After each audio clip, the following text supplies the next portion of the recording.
What pisses me on, I know you're thinking, isn't it pissed off? I'll tell you what I mean when I say pissed on.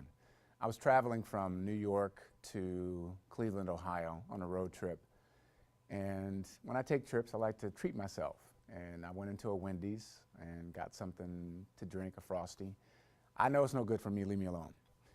But here's my point. When I walked into the restaurant, there was a lady probably in her 50s or 60s. She was behind the counter and she was clearly uncomfortable. She kept grimacing and wincing. She was grabbing her lower back and it looked like she was in a lot of pain. And the woman in front of me said to her, sweetie, why don't you just go home? And the lady said, well, I already talked to my manager and they said, no, I have to stay and finish out my shift. And she kind of rolled her eyes and she looked agitated and irritated by that.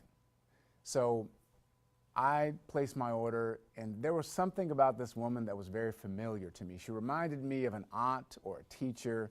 We just had a connection. And I was watching her. And I said to her when I picked up my order, I said, this is a restaurant, right? And she said, yes. I said, well, is it okay if I give you a tip? And she kind of looked around, like, well, we're not supposed to. And I already put the money in my hand. I just shook her head and said, listen, have a great day. And she took the tip, and as I was walking out of the restaurant, she yelled, literally, at the top of her lungs, oh my God, because of the tip that I gave her. She wasn't expecting it. She wasn't expecting anyone to give her that amount for a tip at a Wendy's. And the reason I did that was because I was pissed on. I get pissed on because there are so many people who are in situations that they didn't plan on.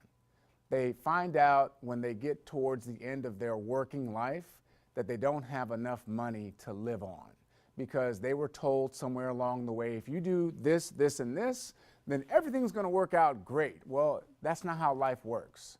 There are too many people that are walking around with an inadequate financial plan.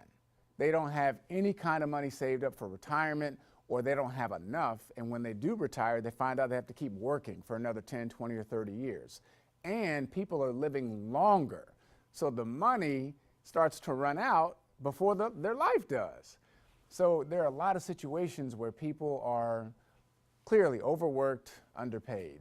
They're not properly prepared financially in terms of creating a situation for themselves where they don't have to make decisions based on time or money any longer.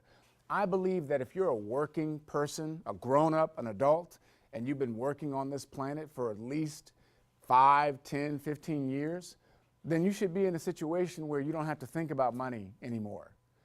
But unfortunately, that's not the reality for most people. So I come across one of two things. Either people are they don't have a lot of time, but they have some money coming in, or they have a lot of time and they don't have no money coming in. It's very rare to find people that have time and money. And that's what pisses me on, is to do something about that situation.